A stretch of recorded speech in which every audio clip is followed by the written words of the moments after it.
Hello बच्चों, good evening. अभिनव science school की online class में आप सबका हार्दिक स्वागत है। आप सबका हार्दिक अभिनंदन है।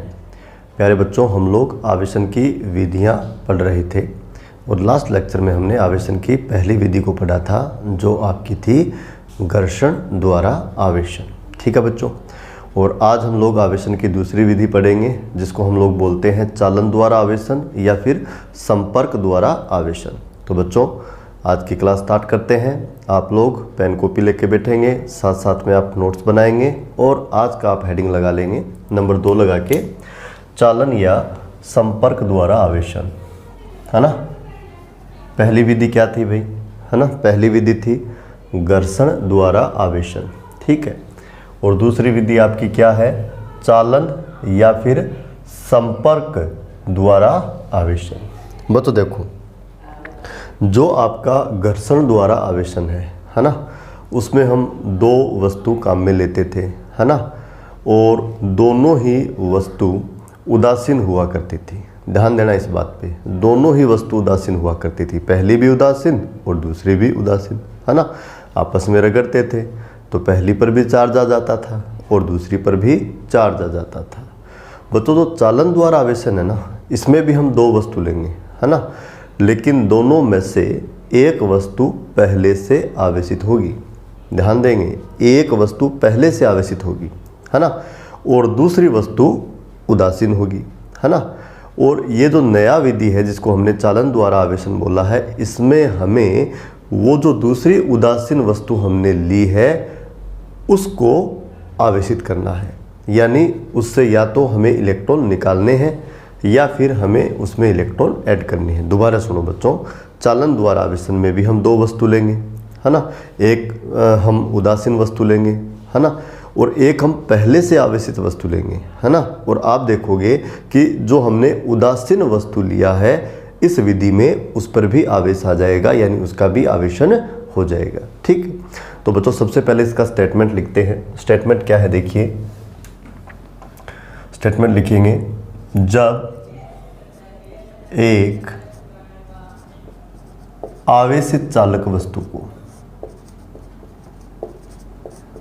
ध्यान देना बच्चों, चालक वस्तु जो मेटल का बना हुआ कोई बॉडी है ना, आवेशित चालक वस्तु को उदासीन चालक वस्तु, दूसरा वस्तु हमने क्या ले लिया बच्चों? उदासीन से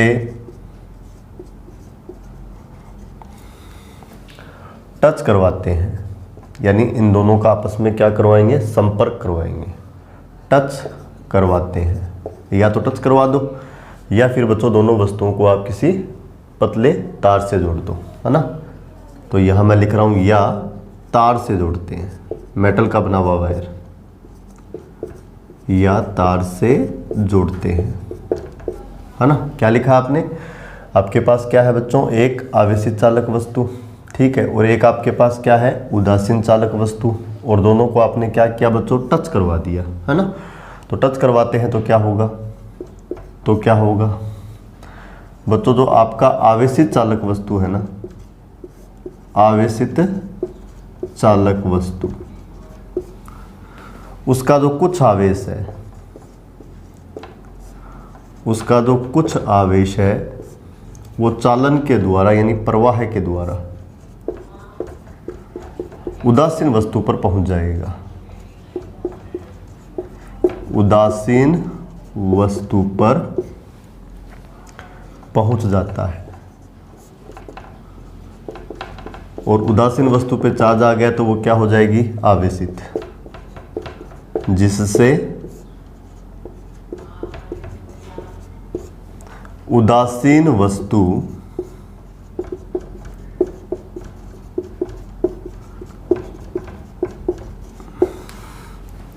आवेशित हो जाती है। और ये जो बच्चों आपकी प्रक्रिया है, इसको हम लोग बोलते हैं चालन द्वारा आवेशन। क्या बोलते हैं इसको? चालन द्वारा आवेशन। देखिए क्या चीज़ है, दोबारा बता देता हूँ। आपके पास बच्चों यहाँ पहले से एक आवेशित चालक वस्तु है। ध्यान देना, कौन सी वस्तु है? चालक वस्तु, है ना, चालक। बच्चों जो आपकी मेटल्स होती हैं, जो धातुएं होती हैं, है ना, वो आप लोग जानते हो चालक होती है, उनको कंडक्टर बोलते हैं, है ना। उनसे बने हुए कोई भी वस्तु है वो पहले से आवेशित है ना। एक आपके पास क्या है? उदासीन चालक वस्तु। दोनों को आप क्या करते हो? या तो टच करवा देते हो या फिर किसी तार से जोड़ देते हो। तो हम लोग क्या देखते हैं बच्चों कि जो आपका आवेशित चालक वस्तु होता है उसका जो कुछ आवेश है वो चालन के द्वारा, किसके द्वारा बच्चों? चालन के द्वारा, है ना, चालन के द्वारा या प्रवाह के द्वारा किस पे पहुंच जाता है? उदासीन वस्तु पर। तो आज उदासीन वस्तु पर आवेश आपका पहुंच गया, तो इसका मतलब वो क्या हो जाएगी? आवेशित। और ये जो प्रक्रिया है इसको हम लोग क्या बोल देते हैं? चालन द्वारा आवेशन। ठीक है। अब बच्चों यहाँ एक चीज़ देखो, आप लोगों ने क्या कहा है? आपने कहा है कि आवेशित चालक वस्तु का कुछ आवेश प्रवाह के द्वारा उदासीन वस्तु पर पहुंच जाता है। कुछ आवेश, कुछ आवेश का मतलब यहाँ एक सवाल आता है कि कितना आवेश जाएगा, है ना। आपके पास पहले से आवेशित वस्तु है ना, उस पर तो कितना भी आवेश हो सकता है ना। और आपने क्या काम किया? उदासीन वस्तु को, है ना, उस आवेशित वस्तु से आपने टच करवा दिया। तो आवेशित वस्तु का कितना आवेश उदासीन वस्तु पे जाएगा? सारा का सारा चला जाएगा, या 50% जाएगा, या 25% जाएगा, या 12% जाएगा, या 1% जाएगा? कितना जाएगा बच्चों? ठीक है। तो कितना आवेश उदासीन पर पहुंचेगा? ठीक है बच्चों। तो इसके लिए हमारे पास एक कॉन्सेप्ट है। ठीक है, मैं नोट लगाकर आपको वो चीज़ लिखवाऊंगा। और हम लोग जब चैप्टर नंबर 2 पढ़ेंगे ना, है ना, उसमें हम लोग इलेक्ट्रिक पोटेंशियल या विद्युत विभव के बारे में पढ़ेंगे, और वहाँ आपको उस कॉन्सेप्ट के बारे में पूरा का पूरा जो है वो इन्फॉर्मेशन मैं दूंगा, है। यहाँ आपको हल्का सा ध्यान में रखना है। तो बच्चों नोट लगा के लिखेंगे, नोट लगा के लिखेंगे। बड़ी महत्वपूर्ण बात है, इम्पोर्टेंट बात है, आगे जाके आपको बहुत ईजी लगने लग जाएगी ये। नोट लगा के लिखेंगे। क्या लिखोगे? दोनों वस्तुओं के मध्य, दोनों वस्तुओं के मध्य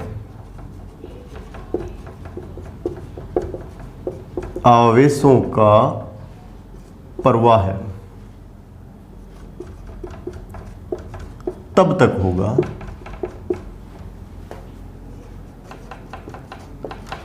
जब तक कि इनके विभव, ये एक नया फिजिकल क्वांटिटी है, चैप्टर नंबर 2 में पढ़ेंगे। जब तक कि इनके क्या बच्चों?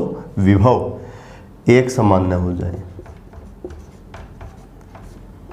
एक समान न हो जाए। दोबारा सुनो, आपने दोनों वस्तुओं को टच करवा दिया, तो आप कह रहे हो कि दोनों के बीच में क्या होगा बच्चों? आवेशों का प्रवाह है ना। तो ये आवेशों का प्रवाह कब तक बना रहेगा? तो बच्चों इसका आंसर है जब तक कि दोनों के विभव एक समान न हो जाए, दोनों के विभव एक समान न हो जाए। चलो इस चीज़ को हम लोग डायग्राम के द्वारा समझते हैं। ठीक है, नोट कर लिया आप लोगों ने ये? ठीक है बच्चों, डायग्राम भी आप बना लेंगे, डायग्राम भी आप बना लेंगे, है ना। चालन द्वारा आवेशन, है ना, एक आवेशित वस्तु और दूसरी उदासीन वस्तु। उनको या तो आप तार से जोड़ दो भाई, या फिर उनको टच करवा दो। क्या होगा बच्चों? आवेशित वस्तु का जो कुछ चार्ज है वो चालन के द्वारा उदासीन पे पहुंच जाएगा और उदासीन पर आवेश आ जाएगा। इसको क्या बोलते हैं बच्चों? चालन द्वारा आवेशन। ठीक है, चलो इसको समझते हैं हम लोग, इसके प्रोसेस को समझते हैं एग्जाम्पल के रूप में। देखिए, आप लोग चाहो तो इसे नोट कर लो। देखो बच्चों, आपके पास क्या है? आपके पास क्या है? Step first. स्टेप फर्स्ट में आपके पास ये एक आवेशित चालक वस्तु है। क्या है बच्चों? आवेशित चालक वस्तु, जिसको मैंने क्या नाम दे दिया? ए। और चलो इस आवेशित चालक वस्तु को मैंने किसी कुचालक स्टैंड पे रखा हुआ है ना। और इस पे जो चार्ज है वो मैंने क्या ले लिया? नेगेटिव। क्या ले लिया बच्चों? मैंने नेगेटिव चार्ज ले लिया इस पे। ठीक है, क्या ले लिया मैंने? नेगेटिव। ठीक है, चलो इन नेगेटिव को काउंट करके थोड़ा लिख देता हूँ मैं। 1 2 3 4 5 6 7 8 9 10। ठीक है, तो ये आपका चालक गोला ए है ना। और ये आपका क्या है? आवेशित वस्तु। और आवेशित वस्तु में भी कौन सा वस्तु है? ऋणावेशित वस्तु। ठीक है बच्चों, ऋणावेशित वस्तु, यानी इसमें इलेक्ट्रॉनों का क्या है, आधिक्य है। चालक है तो चालक पर सारा का सारा आवेश सरफेस पे आता है। सरफेस पे क्यों आता है ये बात भी आपको आगे बताऊंगा, ठीक है। कुचालक स्टैंड पे क्यों रखा हुआ है, इसलिए रखा हुआ है कि यदि ये अर्थ को टच कर जाएगा ना बच्चों, तो चार्ज जो है वो फ्लो के द्वारा अर्थ में चला जाएगा, तो इस पर चार्ज रहेगा ही नहीं, है ना। तो इसको आइसोलेट करने के लिए, ताकि आपका अर्थ के कांटेक्ट में ना आए, हमने इसको किसी लकड़ी के स्टैंड पे इस प्रकार से रखा हुआ है, ठीक है। चलो, और ये हमने ले लिया बच्चों उदासीन धातु का गोला, इसको भी हमने कुचालक स्टैंड पे रख दिया।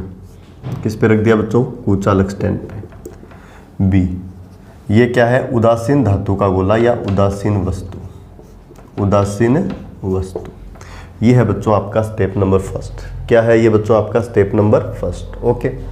इसके बाद हम लोग देखते हैं बच्चों step number second. Step number second, या तो आप इन दोनों गोलों को, है ना, ऐसे पकड़ के आपस में टच करवा दो, है ना, या फिर आप इनको किसी पतले तार से जोड़ दो, है ना, जैसे कॉपर वायर होता है, बिजली वाला तार होता है ना, वैसे वाला तार लेके इनको आप आपस में जोड़ दो, ठीक है। तो देखिए, ये आपका वो आवेशित चालक गोला था, 3 4 5 6 7 8 9 10, है ना। दोनों गोले एक बार आप मान लो बच्चों सर्वसम है, यानी एक समान है ना, यानी साइज में सेम है और एक ही धातु के बने हुए हैं, है ना। मान लो दोनों तांबे के गोले हैं, ठीक है बच्चों। और ये आपका दूसरा था उदासीन गोला, ठीक है। ये डायग्राम अभी नहीं बनाओगे आप, ये फर्स्ट वाला बनाओगे, सेकंड वाला मेरे साथ नहीं बनाओगे, देखते रहो क्या होने जा रहा है इसमें। ये आपका दूसरा गोला है, ठीक है, ये आपका दूसरा गोला है, ठीक है। आपने क्या काम किया बच्चों, इनको तार से जोड़ दिया ऐसे, है ना। ये आपका वायर है, जोड़ोगे तो क्या होगा, ये वाले जो नेगेटिव चार्ज हैं इलेक्ट्रॉन्स हैं, इनके बीच में क्या हो रहा था, रिपल्सन, है ना। तो ये वाले इलेक्ट्रॉन क्या होंगे, इस वायर में से होते हुए, है ना, जो आपका उदासीन गोला बी था उस पर पहुंच जाएगा, है ना। यानी बच्चों ये वाले इलेक्ट्रॉन जो है इनमें रिपल्सन हो रहा था, आपने बच्चों ए और बी को वायर से जोड़ दिया, तो बच्चों ए के जो कुछ इलेक्ट्रॉन है या ए का जो कुछ नेगेटिव चार्ज है वो किस पे पहुंच जाएगा, बी पे, ठीक है। एक जैसे हैं तो बच्चों इसमें आपके पास 10 नेगेटिव हैं, तो मान लो 5 नेगेटिव इसके पास पहुंच गए, 1 2 3 4 5, तो यहाँ से आप 5 हटा दो, 1 2 3 4 5, है ना। तो इस तरह से, तो ए का जो कुछ चार्ज है वो कहाँ चला गया, बी पर, ठीक है बच्चों, बी पे चला गया। अब स्टेप थर्ड में क्या होगा, देखो स्टेप थर्ड में क्या होगा, मैं स्टेप थर्ड भी लिख रहा हूँ बच्चों यहाँ। स्टेप थर्ड में क्या होगा, स्टेप थर्ड में अब बच्चों इनका जो फ्लो ऑफ चार्ज है वो रुक जाएगा बच्चों, आवेशों का जो प्रवाह है वो रुक जाएगा। मैंने आपको एक नोट लगा के आपको बात बताई है कि दोनों के बीच में आवेशों का प्रवाह कब तक होगा, है ना। तो इसका आंसर मैंने आपको बताया, एक बार आपको ये डायरेक्ट याद रखना है बच्चों, है ना, कि जब तक कि दोनों के पोटेंशियल क्या न हो जाए, यानी विभव क्या न हो जाए एक समान। एक जैसे गोले हैं, जैसे ही चार्ज बराबर बराबर बढ़ जाएगा बच्चों, दोनों के जो पोटेंशियल है या चार्ज का जो लेवल है वो क्या होगा, सेम हो जाएगा। अब आप भले ही इनको जुड़े रखो, है ना, इनके बीच में किसी भी प्रकार का चार्ज का फ्लो नहीं होना। अब हम क्या काम करेंगे बच्चों, तार हटा लेंगे। क्या करेंगे, तार हटा लेंगे। तो ये आपका आवेशित चालक गोला ए था, है ना। स्टेप फर्स्ट में इस पर खूब सारा चार्ज था, लेकिन अब कुछ चार्ज इस पर कम हो गया, है ना। क्यों कम हो गया, क्योंकि इसका जो कुछ चार्ज है वो बच्चों वायर में से फ्लो होकर किस पे पहुंच गया, जो उदासीन गोला बी था उस पे पहुंच गया, है ना। तो ए आपका क्या है, ऋणावेशित गोला या ऋणावेशित वस्तु, ऋणावेशित वस्तु। और बी भी आपका क्या है, ऋणावेशित वस्तु। बी भी आपका क्या है, ऋणावेशित वस्तु, ठीक है। तो बच्चों देखो, आपका जो स्टेप फर्स्ट था, जो चालन का जो प्रक्रिया था, उसका जो पहला चरण था, उसमें आपका जो ये गोला बी था ये क्या था, उदासीन, ठीक है। और लास्ट स्टेप में आपने देखा ये क्या हो गया, ऋणावेशित, है ना। और ये जो प्रोसेस है इसी को क्या बोला जाता है, चालन द्वारा आवेशन। तो हम लोग देखते हैं कि हमारे पास एक आवेशित वस्तु है, एक उदासीन वस्तु है, दोनों को या तो टच करवा दो या किससे क्या करो, वायर से जोड़ दो, है ना। तो बच्चों वायर से जोड़ने के बाद क्या होगा कि आवेशित का कुछ जो चार्ज है वो वायर में से होते हुए उदासीन पे पहुंच जाएगा।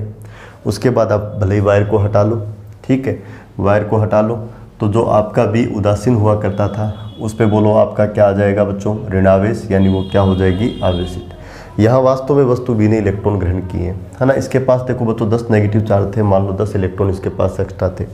10 में से इसने 5 इलेक्ट्रॉन किसको दे दिए, बी ने। तो बॉडी बी ने इलेक्ट्रॉन ग्रहण किए हैं, तो इस पर बोलो कौन से वाला चार्ज आएगा, नेगेटिव चार्ज। ठीक है, तो ये तीनों के तीनों स्टेप आप नोट कर लो, है ना। तीनों के तीनों स्टेप आप नोट कर लो। स्टेप आप नोट करते हो तो साइड में जगह रहती होगी, साइड में जो जगह रहती है वहाँ यदि 1-2 लाइन आप लिखना चाहो तो लिख सकते हो। जैसे ये आपका स्टेप फर्स्ट है ना। स्टेप फर्स्ट के इधर जगह है, वहाँ आप क्या लिखोगे, चित्रानुसार ऋणावेशित धातु का गोला ए तथा उदासीन धातु का गोला बी लेते हैं। ये पहला स्टेप है। पहले स्टेप में यदि आप इस तरह से लिखना चाहो तो लिख सकते हो। ठीक है, स्टेप सेकंड में भी साइड में लिख लोगे आप। जो आपका स्टेप सेकंड है बच्चों, उसमें भी आप साइड में लिख लोगे। ठीक है, समझ में आ रही है ये बातें। यदि आप समझ रहे हो तो कमेंट सेक्शन में यस लिखेंगे, है ना। स्टेप सेकंड में क्या लिखोगे, अब इनको तार से जोड़ देंगे, तार से जोड़ देंगे। मेटल का वायर है ये, जोड़ देंगे, जिससे गोले ए का कुछ आवेश, गोले ए का कुछ आवेश प्रवाह के द्वारा या चालन के द्वारा, चालन के द्वारा गोले बी पर आ जाएगा, गोले बी पर आ जाएगा, है ना। अब जो आपने स्टेप थर्ड लिखा है उसमें आप लिख सकते हो, अब तार हटा लेंगे,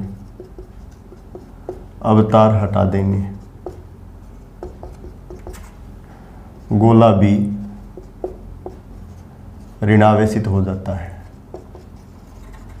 गोला बी ऋणावेशित हो जाता है। और ये तीनों जो चरण हैं आपने जो बनाए हैं, ये किसको बताते हैं, ये बच्चों चालन द्वारा आवेशन को बताते हैं। किसको बताते हैं, चालन द्वारा आवेशन को बताते हैं। किसको बताते हैं, चालन द्वारा आवेशन को बताते हैं। ठीक है, नोट कर लिया। पहला स्टेप, ऋणावेशित धातु का गोला ए है और उदासीन धातु का गोला बी है। ठीक है, आप चाहो तो दोनों को ऐसे टच करवा दो, ये ए है और ये बी है। टच करवाओगे तो ए का कुछ नेगेटिव किस पर पहुंच जाएगा बच्चों, बी पर। ठीक है, या आप वायर से जोड़ दो, सेम चीज़ है। टच करवाया तो इनको फिर वापस दूर हटा दो, है ना। वायर से जोड़ा है तो बच्चों वायर हटा दो, है ना। वायर हटाओगे तो आप क्या देखोगे, स्टेप फर्स्ट में जो धातु का गोला आपका उदासीन था, स्टेप थर्ड में वो बोलो क्या हो जाता है, ऋणावेशित। बच्चों यहाँ आपको एक बात और बताता हूँ, यदि धातु का गोला जो पहले से आवेशित लेते हैं, यदि उस पर पहले से जो आवेश है वो पॉजिटिव है तो उदासीन पर पॉजिटिव ही आएगा, है ना।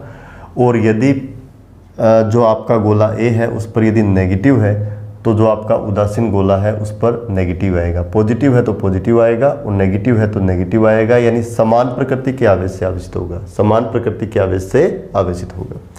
तो बच्चों एक नोट लगा के आप लिख सकते हैं, नोट लगा के लिख सकते हैं, चालन द्वारा आवेशन में, चालन द्वारा आवेशन में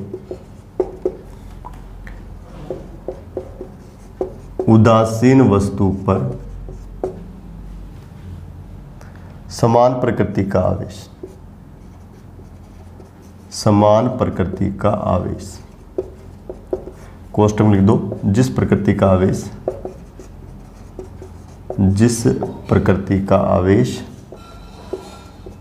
आवेशित वस्तु पर होता है,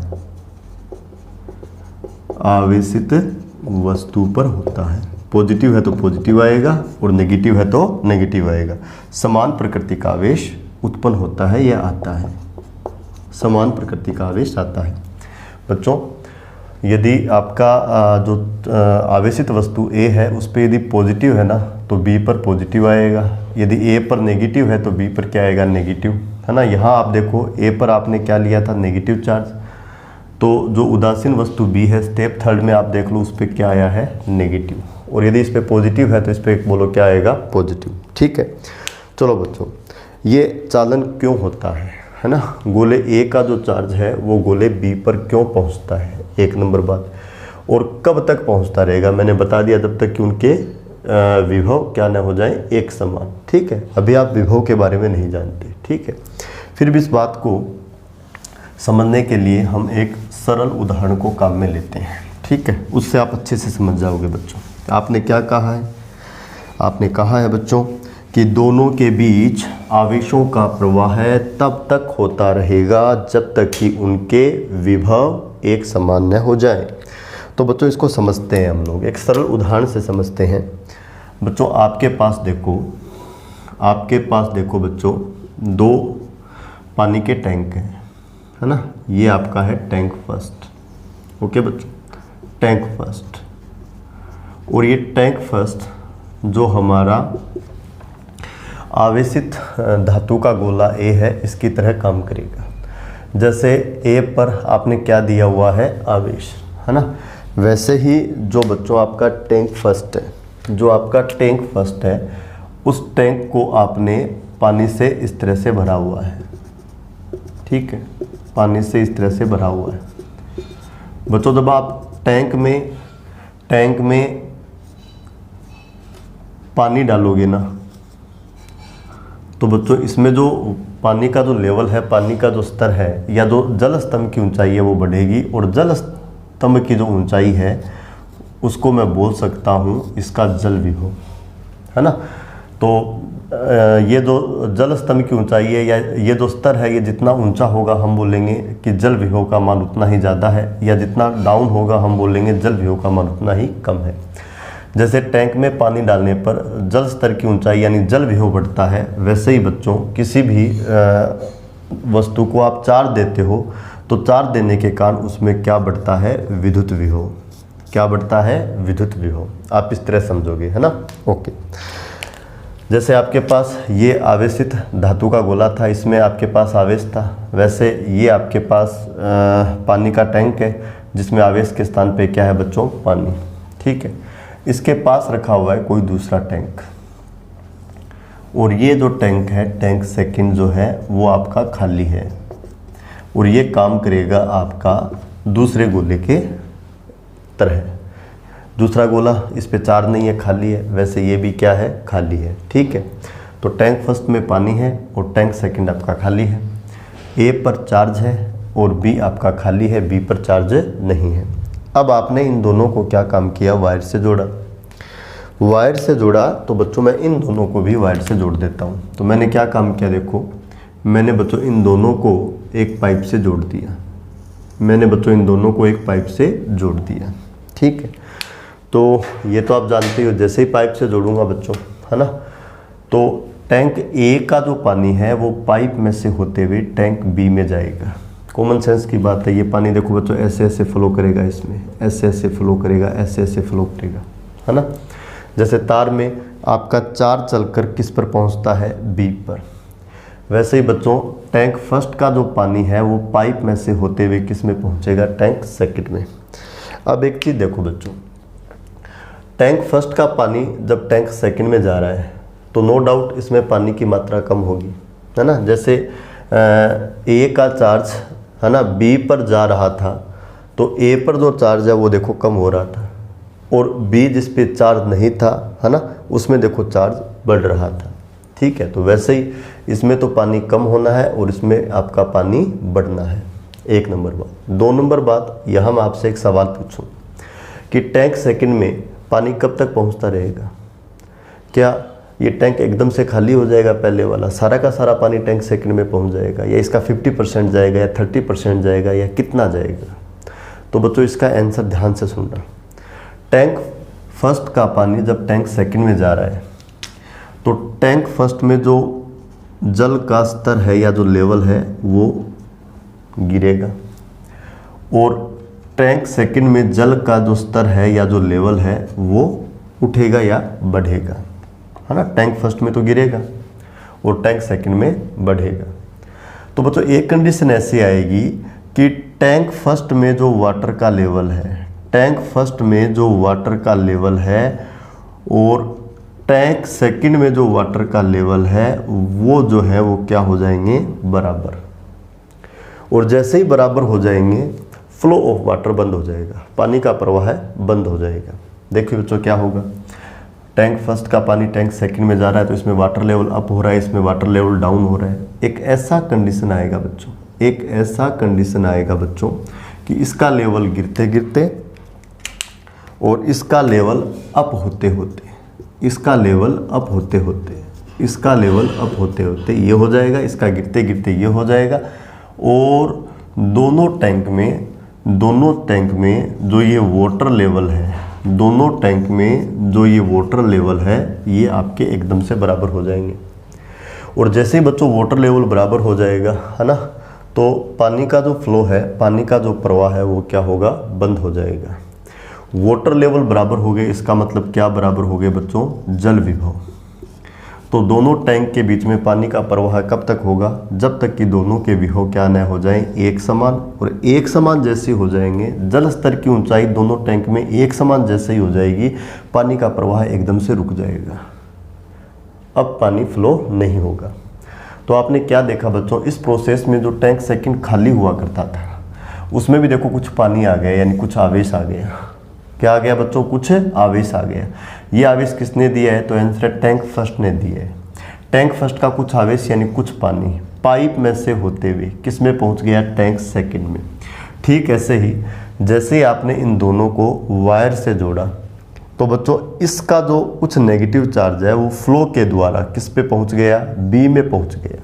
ठीक है, तो जैसे इसमें देखो जैसे ही पानी आया तो इसमें जो पानी का जो लेवल है वो बढ़ रहा था। तो जैसे इसमें चार्ज आया, इसमें पहले तो पोटेंशियल था ही नहीं, विभव था ही नहीं, चार्ज है ही नहीं, तो जीरो एकदम से खाली था। जैसे इस पर चार्ज आएगा, जैसे पानी आने से आपका जल का स्तर बढ़ता है, वैसे ही बच्चों यहाँ विद्युत विभव का मान क्या होगा, बढ़ेगा। और एक कंडीशन ऐसी आएगी, एक कंडीशन ऐसी आएगी कि इस पर इतना चार्ज आ जाता है कि इन दोनों के विभव क्या हो जाते हैं, एक समान। और जैसे ही एक समान हो जाएंगे फ्लो ऑफ चार्ज क्या होगा, रुक जाएगा। तो ध्यान से सुनना बच्चों, बहुत महत्वपूर्ण बात मैं आपको बता रहा हूँ। दोनों के बीच आवेशों का प्रवाह तब तक होगा जब तक कि दोनों के विभव क्या न हो जाएं, एक समान। अब बच्चों आपको एक बात बताता हूँ, ध्यान से सुनना। यदि ये दोनों टैंक सेम साइज के हैं, दोनों टैंक सेम साइज के हैं, तो बच्चों टैंक फर्स्ट का टैंक सेकंड में कितना पानी जाएगा, तो आंसर है 50% जाएगा। यदि इसमें 100 लीटर है तो 50 लीटर इधर चला जाएगा। यदि इसमें 1000 लीटर है तो 500 लीटर इसमें चला जाएगा। 50% जाएगा, तभी लेवल सेम होंगे इनके। लेकिन बच्चों यदि इनके साइज में अंतर है ना, तो टैंक फर्स्ट का कितना पानी टैंक सेकंड में जाएगा, ये डिपेंड करता है कि इनके साइज कैसे हैं, इनके साइज कैसे हैं। ओके, जैसे मैं आपको एक एग्जांपल दूँ, यहाँ मान लो सेम साइज के थे, तो इसमें यदि 1000 लीटर था, ठीक है बच्चों, तो इसमें बोलो कितना चला गया, बिल्कुल आधा चला जाएगा। और इसमें फिर कितना बचेगा, 500 लीटर तो सेकंड में जा चुका है, तो इसमें कितना बचेगा, 500 लीटर बचेगा। चलो एक सेकंड केस और देख लेते हैं, इससे आपको चीज़ें ज़्यादा समझ में आएगी। एक सेकंड चीज़ और समझ लेते हैं। टैंक फर्स्ट तो आपका ऐसा है, ठीक है बच्चों, और इसमें जो आपका पानी है उसका लेवल आपको दिखाई दे रहा है, ये रहा, ठीक है बच्चों, और मात्रा मान लेता हूँ ये। ओके, दूसरा टैंक ये वाला है, ये वाला खाली है, लेकिन ध्यान देना है खाली है, ठीक है बच्चों। अब देखो बच्चों, यहाँ तो दोनों टैंक एक जैसे हैं, है ना, और यहाँ देखो बच्चों ये वाला टैंक, इसका जो डायामीटर है वो ज़्यादा है, इसका डायामीटर कम है, ये पतला टैंक है ना, ठीक है। अब आपने क्या काम किया, इन दोनों को पाइप से जोड़ दिया, लो जी जोड़ दिया आपने, जोड़ दिया, ठीक है। तो आपको पता है बच्चों इनके जल विभव या वाटर लेवल अलग अलग है। इसका लेवल तो ये है, इसमें 0 है, तो फ्लो वाटर होना है ना। तो टैंक फर्स्ट का जो पानी है वो फ्लो के द्वारा टैंक सेकंड में जाना है, ऐसे पाइप में से होते हुए जाएगा। अब देखो बच्चों, जैसे ही टैंक सेकंड में पानी आएगा, इसमें जो आपका जल का स्तर है या जिसको हम जल स्तंभ की ऊंचाई बोलते हैं वो बढ़ेगी। ये टैंक तो मोटा था, इसमें यदि मान लो बच्चों 20 लीटर पानी आया तो 20 लीटर में केवल इतना सा स्तर इसका उठता था, केवल इतना सा। और इसमें क्या होगा, इसमें 20 लीटर में बहुत पतला टैंक है तो इतना सारा लेवल ऊपर उठ जाएगा, इतना सारा लेवल ऊपर उठ जाएगा, इतना सारा लेवल ऊपर उठ जाएगा। तो यहाँ क्या होगा कि टैंक फर्स्ट का थोड़ा सा पानी भी इधर जाएगा। मान लो 50 लीटर चला गया तो इसमें तो लेवल थोड़ा सा डाउन होगा, 50 लीटर में थोड़ा सा डाउन हो गया। और इसमें क्या होगा बच्चों, इसमें 50 लीटर में जो लेवल है वो उठकर बहुत तेज़ी से उठेगा और इसके बराबर आ जाएगा। और जैसे ही बच्चों दोनों के वाटर लेवल सेम हो जाएंगे, दोनों के वाटर लेवल क्या हो जाएंगे, सेम हो जाएंगे, फ्लो ऑफ वाटर यानी पानी का प्रवाह बंद हो जाएगा। तो यहाँ आपने क्या देखा, टैंक फर्स्ट का टैंक सेकंड में केवल कितना पानी गया, 50 लीटर। इसमें कितना है, 950 लीटर। और इसमें केवल कितना है बच्चों, 50 लीटर। जबकि यहाँ इसमें 1000 लीटर था, इसमें से 500 लीटर सेकंड में चला गया, इसमें केवल कितना बचा, 500 लीटर, है ना। तो टैंक फर्स्ट का कितना पानी टैंक सेकंड में जाएगा ये डिपेंड करता है इसका साइज़ कितना है ना। सेम साइज था, 50% चला गया, है ना। और बहुत छोटा था तो देखो एक थोड़ा सा पार्ट इसमें गया है। लेकिन दोनों में कॉमन चीज़ क्या है, दोनों में कॉमन चीज़ ये है कि पानी का प्रवाह तब तक बना रहेगा जब तक कि दोनों में जल स्तंभ की ऊंचाई बराबर न हो जाए। बच्चों टैंक फर्स्ट का पानी टैंक सेकंड में जाता रहेगा, कब तक जाता रहेगा, इसमें तो वाटर लेवल गिरना है और इसमें बच्चों बढ़ना है, कभी न कभी वाटर लेवल मैच करेंगे, बराबर आएंगे। और जैसे ही बराबर आएंगे पानी का प्रवाह क्या होगा, रुक जाएगा। पानी का प्रवाह क्या होगा, रुक जाएगा। इस बात पे डिपेंड नहीं करता कि आधा पानी जाएगा या चौथाई पानी जाएगा, इस बात पे डिपेंड नहीं करता, जल स्तंभ की ऊंचाई पे डिपेंड करता है। ऊंचाई बराबर होगी ना, चाहे वो 50 लीटर से बराबर हो जाए, चाहे वो 500 लीटर से बराबर हो जाए, चाहे वो 900 लीटर आने के बाद बराबर हो जाए। जैसे ही ऊंचाई बराबर होगी ना, ऊंचाई बराबर होते ही बच्चों फ्लो ऑफ जो वाटर है, जो पानी का प्रवाह वो बंद हो जाएगा। ऐसे ही इनमें भी बच्चों क्या होता है, जैसे ही विभव बराबर होगा ना तब प्रवाह रुकेगा, बराबर नहीं होगा तो प्रवाह होता रहेगा। ए का जो चार्ज है वो बी पर पहुंचता रहेगा, ए का चार्ज बी पर पहुंचता रहेगा, ए का चार्ज बी पर पहुंचता रहेगा। कब तक पहुंचता रहेगा, जब तक कि दोनों के पोटेंशियल सेम न हो जाए। तो बच्चों यहाँ मैंने आपको एक सवाल और तैयार करवा दिया।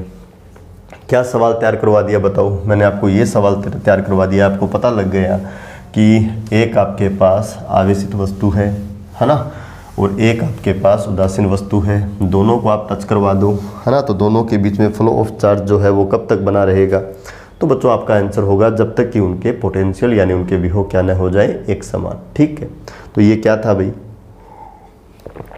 ये था बच्चों चालन द्वारा आवेशन, है ना। चालन द्वारा आवेशन में दोनों बॉडी जो है वो रियल में टच करती है, यानी दोनों का क्या होता है बच्चों, संपर्क होता है।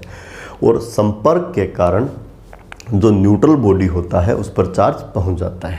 ठीक है, अब देखो बच्चों चालन पर आधारित आपकी जो एनसीईआरटी की बुक्स है उसमें कुछ न्यूमेरिकल्स हैं। ठीक है, और चैप्टर फर्स्ट में जो न्यूमेरिकल है उसमें एक ही कॉन्सेप्ट काम में लिया गया है ना, कि धातु के गोले लिए गए, टच करने के बाद इस पर कितना चार्ज पहुंचेगा, दोनों के बीच में पहले कूलाम का जो बल है वो ये लग रहा था, अब कितना लगेगा, ये सब चीज़ें। लेकिन दोनों में गोले क्या लिए गए हैं, सेम साइज़ के लिए गए हैं।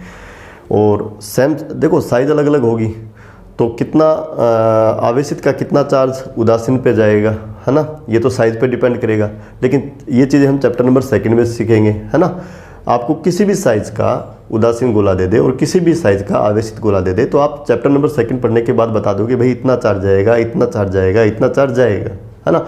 लेकिन चैप्टर नंबर 1 में केवल एक ही कॉन्सेप्ट काम में लिया गया है कि एक जैसे गोले लिए गए हैं जिनका साइज़ सेम है, साइज़ का मतलब दोनों का रेडियस सेम है और एक ही मटेरियल के बने हुए हैं। यानी पहला कॉपर का है तो दूसरा भी कॉपर का है, पहला यदि आयरन का है तो दूसरा भी आयरन का है, एक ही मटेरियल के बने हुए हैं यानी एक जैसे हैं। इसको बोलते हैं स्रव सम। क्या बोलते हैं बच्चों, स्रव सम। इनको टच करवाएंगे तो क्या होगा, बराबर बराबर बांट लेंगे, है ना। जैसे 1000 लीटर और बराबर में वैसे ही एक टंकी रख दी, पाइप से जोड़ दिया तो आधा आधा बांट लेंगे, है ना।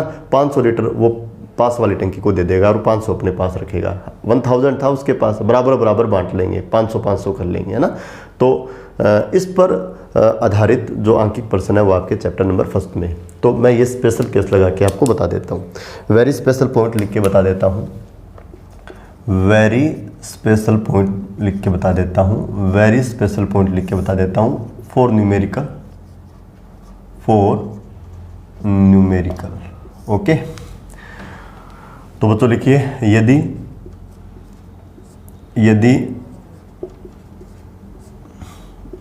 धातु के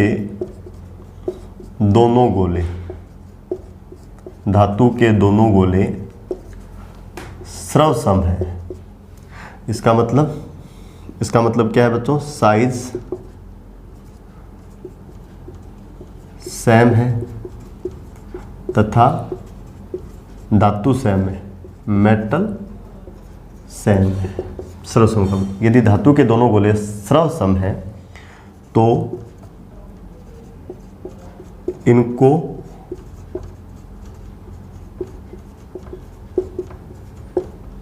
टच करवाने पर इनमें आवेश बराबर मात्रा में बंट जाता है, बराबर मात्रा में बंट जाते हैं। ये कंडीशन केवल और केवल कब लागू होगी, जब दोनों गोले बच्चों स्रवसम होंगे, यानी क्या होंगे, एक जैसे। क्या होंगे, एक जैसे। जैसे मैं आपको एक एग्जांपल दे दूं बच्चों, मैं आपको एक एग्जांपल दे दूं, ठीक। जैसे देखो बच्चों, ये कोई पहला गोला है ना, कुछ अलग स्टैंड पे रखा हुआ है, मैं नहीं रखूँगा। और इस पे जो चार्ज है वो आपको दिया गया है, इस पे जो चार्ज है वो आपको दिया गया है Q1। क्या दिया गया है, Q1, ठीक है। ये आपके पास बच्चों कोई दूसरा है, ठीक है। हो सकता है ये उदासीन हो और हो सकता है इस पे कोई चार्ज कितना हो, Q2 हो, ठीक है। अब आपसे ये पूछे कि दोनों को आपने टच करवा दिया, टच करवाने के बाद आपसे पूछे कि इस पे चार्ज कितना होगा, इस पे चार्ज कितना होगा, तो बड़ा सिंपल है। इसको मैं क्या बोल रहा हूँ, A, और इसको मैं क्या बोल रहा हूँ, B। बराबर मात्रा में बांटेंगे, और बराबर मात्रा में बांटेंगे तो इस पे चार्ज जो होगा टच करवाने के बाद जिसको मैं बोल रहा हूँ Q1 डैश, और इस पे जो चार्ज होगा जिसको मैं बोल रहा हूँ Q2 डैश, बराबर मात्रा में बांटेंगे। तो बराबर मात्रा का मतलब है कि पहले पे जो चार्ज है उसमें जोड़ दो, दूसरे पे जो चार्ज है और 2 का क्या लगा देना, भाग। तो इस पे क्या आ जाएगा, Q1 प्लस Q2 बटा 2, और दूसरे पर भी कितना आ जाएगा बच्चों, Q1 प्लस Q2 बटा 2। ऐसे बराबर बराबर बांट लेंगे, ठीक है। नहीं समझे कोई बात नहीं, सवाल करते हैं, सवाल से समझ में आ जाएगा बच्चों। क्वेश्चन करवा देता हूँ एक, क्वेश्चन से आपको समझ में आ जाएगा, ठीक है। पहले पे चार्ज कितना भाई, पहले पे चार्ज कितना बच्चों, पहले पे चार्ज आपका है Q1, दूसरे पे चार्ज कितना है, Q2। टच करवाने के बाद, है ना, टच करवाने के बाद एक जैसे हैं तो आवेश बराबर मात्रा में बांटेंगे, आवेश बराबर मात्रा में बांटेंगे। यदि एक जैसे, तो एक जैसे नहीं है तो बराबर मात्रा में नहीं बांटेंगे बच्चों, एक जैसे। तो पहले पे कितना आएगा, दूसरे पे कितना आएगा, तो बच्चों पहले पे चार्ज, है ना, दूसरे पे चार्ज, दोनों को ऐड करो, 2 का भाग लगाओ, है ना। ये आ जाएगा टच करवाने के बाद पहले पे चार्ज, और जितना पहले पे होगा उतना ही किस पे होगा बच्चों, दूसरे पे होगा, उतना ही किस पे होगा, दूसरे पे होगा। चलो जैसे एक क्वेश्चन करते हैं, आप लोग समझना, एक क्वेश्चन करते हैं बच्चों, ठीक है। ये पहला चालक गोला है, A बोल दूंगा ना इसको, इस पे चार्ज है 2 माइक्रोकूलाम, ये दूसरा है, इस पे कितना है, 0 माइक्रोकूलाम, है ना। मैं लिख रहा हूँ टच करवाने के बाद इन पर आवेश होंगे, टच करवाने के बाद इन पर आवेश होंगे, ये पूछ रहा हूँ। और ध्यान देना, दोनों एक जैसे हैं, सर्वसम गोले हैं। सर्वसम नहीं है तब तो गड़बड़ हो जाएगी भाई, दोनों सर्वसम गोले हैं। तो बच्चों इसका सॉल्यूशन तो बड़ा आसान है, इनका सॉल्यूशन तो बड़ा आसान है। एक जैसे हैं, बराबर बराबर मात्रा में बांट लेंगे। तो ये मान लेता हूँ Q1 है और ये मान लेता हूँ आपका Q2 है। तो सीधी सीधी बात, टच करवाते इस पे भी 1 माइक्रोकूलाम रहना है, इस पे भी 1 रहना है ना। टच करवा दिया तो इसका कुछ आवेश जो है वो इस पे चला जाना है, तो इस पे तो घटेगा, इस पे घट के कितना रह जाएगा, 1 रह जाएगा। और इसका 1 फिर इधर चला गया तो इस पे भी कितना आ जाएगा, 1। तो बराबर बराबर बंट गया। लेकिन हम लोगों को सॉल्यूशन कैसे करना है, हम लोगों को ऐसे करना है बच्चों कि Q1 डैश बराबर Q2 डैश होगा, है ना। Q1 टच करने से पहले पहले पे चार्ज, ये टच करने से पहले दूसरे पे चार्ज, Q1 डैश टच करने के बाद पहले पर और ये टच करने के बाद दूसरे पे, और दोनों बराबर होते हैं, बराबर मात्रा में बढ़ता है, आपको पता है, इज इक्वल टू किसके बराबर होता है? तो आंसर है पहले पे चार्ज कितना 2 माइक्रोकुलाम, दूसरे पर कितना 0 माइक्रोकुलाम, बट्टा में बोलो कितना 2, तो फाइनली बोलो कितना आ गया 1 माइक्रोकुलाम। कितना आ गया 1 माइक्रोकुलाम। तो टच करवाने के बाद इस पे भी 1 होगा और इस पे भी आपका 1 होगा। ठीक है, चलो एक और देख लेते हैं, एक सवाल हम लोग और देख लेते हैं बच्चों, एक सवाल हम लोग और देख लेते हैं, एक सवाल हम लोग और देख लेते हैं बच्चों। क्वेश्चन लगा के लिख लो, क्वेश्चन लगा के लिख लो। ये आपका A है और इस पे चार्ज है 2 माइक्रोकुलाम, ये आपका B है और इस पे चार्ज है बच्चों 4 माइक्रोकुलाम। ठीक है, और सर्वसम दोनों सर्वसम गोले हैं। ठीक है, क्या पूछा गया है? टच करवाने के बाद, टच करवाने के बाद A व B पर आवेश क्या होंगे? ये कॉन्सेप्ट सीखना है आपको यहाँ से, आवेश क्या होंगे, फिर न्यूमेरिकल में ये कॉन्सेप्ट कैसे काम में लेंगे हम लोग बाद में देख लेंगे। तो ये क्या है Q1 और ये क्या है Q2। ठीक है, तो आपको पता है बच्चों सर्वसम है, सर्वसम है, एक जैसे हैं, तो टच करवाने के बाद बराबर बराबर बांट लेंगे। Q1 डैश टच करवाने के बाद पहले पर, Q2 डैश टच करवाने के बाद दूसरे पर, बराबर बांटेंगे। तो बच्चों ये तरीका होगा, पहले पे चार्ज और ये होगा दूसरे पे चार्ज, और डिवाइडेड बाय क्या लिखोगे 2, 4 और 2 6 माइक्रोकुलाम, 2 का भाग लगाओगे तो कितना आ जाएगा 3 माइक्रोकुलाम। तो टच करवाने के बाद इस पर भी रहेगा 3 माइक्रोकुलाम और इस पर भी रहेगा 3 माइक्रोकुलाम। इसका मतलब क्या हुआ, टच करवाओगे ना तो इस पे 4 माइक्रोकुलाम था ना, इसका जो 1 माइक्रोकुलाम है वो इधर आ जाएगा, 1 माइक्रोकुलाम इधर आ जाएगा। तो इस पे 3 हो गया और इससे 1 हटा है तो इस पे भी कितना हो गया 3 हो गया। यहाँ एक चीज़ आपको और सीखने को मिल रही है बच्चों, देखो ज़रूरी नहीं है ये पहली वस्तु आपकी आवेशित हो, है ना, और दूसरी उदासीन हो, टच करवाओगे तभी इसका चार्ज इस पे आएगा। ऐसा भी हो सकता है कि पहली भी आवेशित है और दूसरी भी आवेशित है, दोनों ही आवेशित है, टच करवाओगे तो इनके बीच में भी चार्ज का फ्लो होगा, है ना, इनके बीच में भी चार्ज का फ्लो होगा। जैसे यहाँ इस पे भी चार्ज था और इस पे भी चार्ज था, टच करवाया तो इसका 1 माइक्रोकुलाम इस पे आ गया, है ना, इस पे 3 और इस पे कितना 3, है ना। अरे भाई इसको ऐसा समझो, है ना, यहाँ मैंने दोनों बॉडी पे चार्ज लिया है और दोनों ही आवेशित हैं और दोनों को टच करवाया, इनके बीच में भी फ्लो ऑफ चार्ज हुआ है, आवेश का प्रवाह हुआ है। अरे भाई ऐसे समझो ना आप लोग, इसको उसी टैंक वाले एग्जाम्पल से समझ लो, टैंक वाले एग्जाम्पल से समझ लो। ये आपका टैंक है, इसमें देखो बच्चों ये आपका पानी है और ये आपका जल स्तर है। ओके, ये आपके पास दूसरा टैंक है और दूसरे टैंक में देखो इतना पानी है, ये इसका जल स्तंभ है। ये पहला टैंक है H1 और ये दूसरा टैंक है, इसको मैं बोल देता हूँ H2।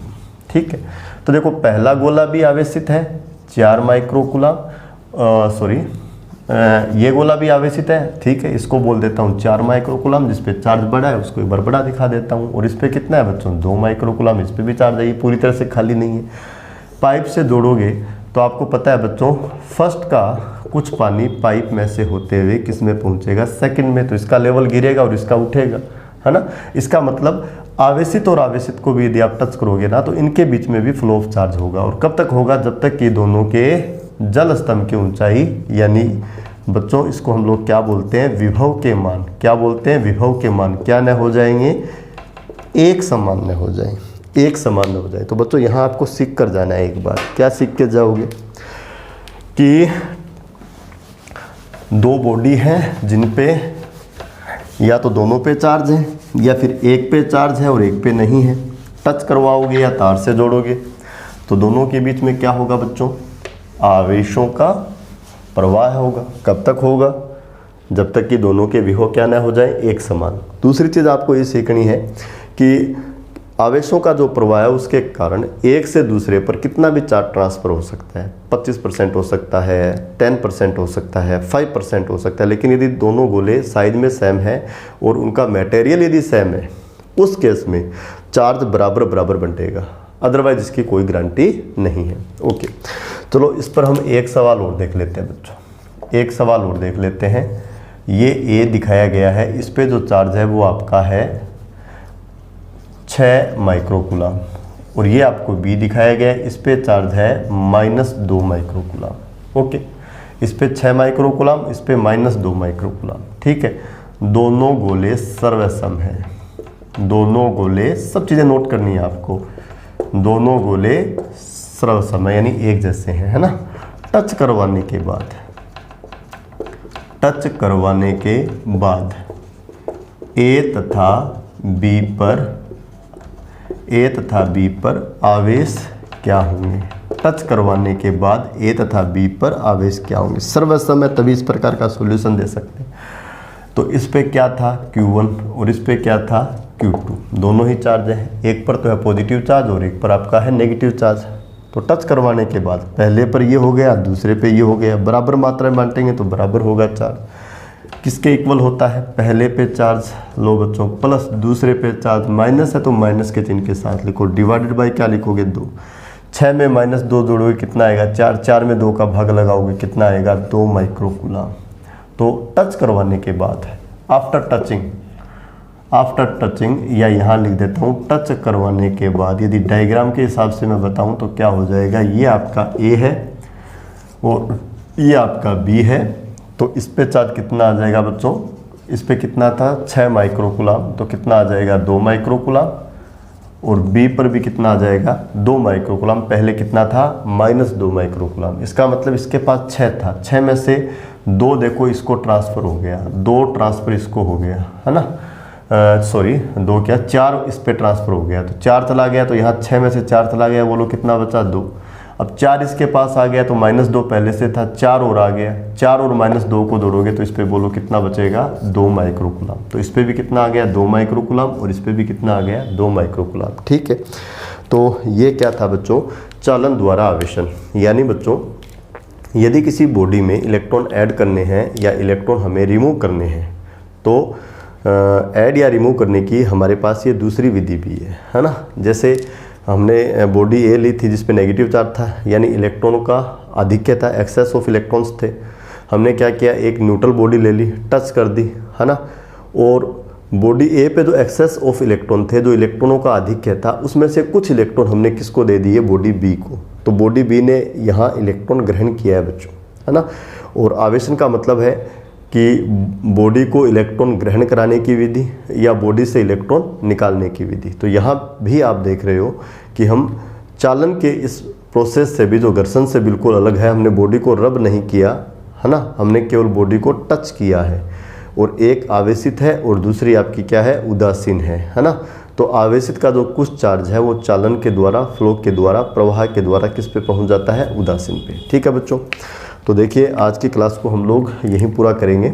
ठीक है, आज की क्लास के जो मेन पॉइंट्स है वो दोबारा बता देता हूँ कि चालन की प्रक्रिया में क्या होता है, यदि बॉडी ए पर पॉजिटिव चार्ज है तो जो उदासीन वाली वस्तु है उस पर भी पॉजिटिव आएगा, और ए पर नेगेटिव है तो बी पर भी नेगेटिव आएगा। यानी चालन की प्रक्रिया में कौन सा आवेश आता है बच्चों, समान प्रकृति का आवेश। कौन सा आवेश आता है, समान प्रकृति का आवेश। दूसरी बात मैंने आपको बताई थी कि जैसे ही ए और बी को आप टच करवाओगे तो प्रवाह कब तक होगा, तो आंसर है प्रवाह से पहले दोनों के जो आवेश के स्तर थे या जल का स्तर जिसको जल विभव कहते थे, दोनों के विभव क्या थे, अलग अलग। जैसे टच करवाओगे तो एक का चार्ज दूसरे पे जाएगा तो एक का विभव है वो डिक्रीज होगा और एक का विभव जो है वो इंक्रीज होगा, और जैसे ही इनके विभव क्या हो जाएंगे, एक समान, और एक समान होते ही फ्लो ऑफ चार्ज क्या होगा, रुक जाएगा। यानी आवेशों का जो प्रवाह है वो तब तक बना रहेगा जब तक कि दोनों के पोटेंशियल या बच्चों दोनों के विभव क्या न हो जाएं, एक समान न हो जाएं। ठीक है बच्चों, तो आज की क्लास को यहीं कंप्लीट करते हैं, और कल जो हमारी क्लास होगी इसमें हम लोग चालन की तीसरी विधि पढ़ेंगे जिसको हम लोग बोलते हैं बच्चों प्रेरण द्वारा आवेशन। देखो मैं आपको एक बात बताऊं, आपने 2 विधियां पढ़ ली और दोनों ही विधियों में हम वस्तुओं को आपस में रियल कांटेक्ट में लेके आते हैं। जो आपका घर्षण द्वारा आवेशन था उसमें भी देखो 2 बॉडी ली थी, पहले टच करवाया उसके बाद उनको आपस में रगड़ा, है ना, तो दोनों बॉडी का टचिंग हो रहा है यानी संपर्क में आ रही है। और चालन द्वारा आवेशन में भी क्या हो रहा था कि हम एक आवेशित वस्तु लेते थे और दूसरी उदासीन लेते थे, और दोनों को या तो वायर से जोड़ते थे या फिर इनको टच करवाते थे। यानी यहाँ भी रियल कांटेक्ट हो रहा है और एक का कुछ चार्ज फ्लो करते हुए दूसरे पे पहुँच जाता था, है ना। कल हम लोग बहुत ही इंटरेस्टिंग मेथड पढ़ेंगे जिसको हम बोलते हैं चार्जिंग बाय इंडक्शन या प्रेरण के द्वारा आवेशन। उसमें आप लोग क्या देखोगे, है ना, उसमें भी हम चालन की तरह एक आवेशित वस्तु लेंगे और एक हम लोग उदासीन वस्तु लेंगे, लेकिन बच्चों दोनों को टच नहीं करवाएंगे, बिना टच करवाए ही आवेशित ले लेंगे एक, दूसरी उदासीन ले लेंगे, है ना, दोनों को टच नहीं करवाएंगे। और बिना टचिंग के हम लोग क्या काम करेंगे, बिना टचिंग के, बिना फ्रिक्शन के, है ना, बिना रबिंग के हम लोग क्या काम करेंगे, जो उदासीन वाली वस्तु है ना उस पर चार्ज ला के छोड़ देंगे, यानी उसको आवेशित कर देंगे। उसको हम बोलेंगे बच्चों चार्जिंग बाय इंडक्शन, या उसको हम बोलेंगे बच्चों प्रेरण द्वारा आवेशन। ठीक है बच्चों, ओके, थैंक यू।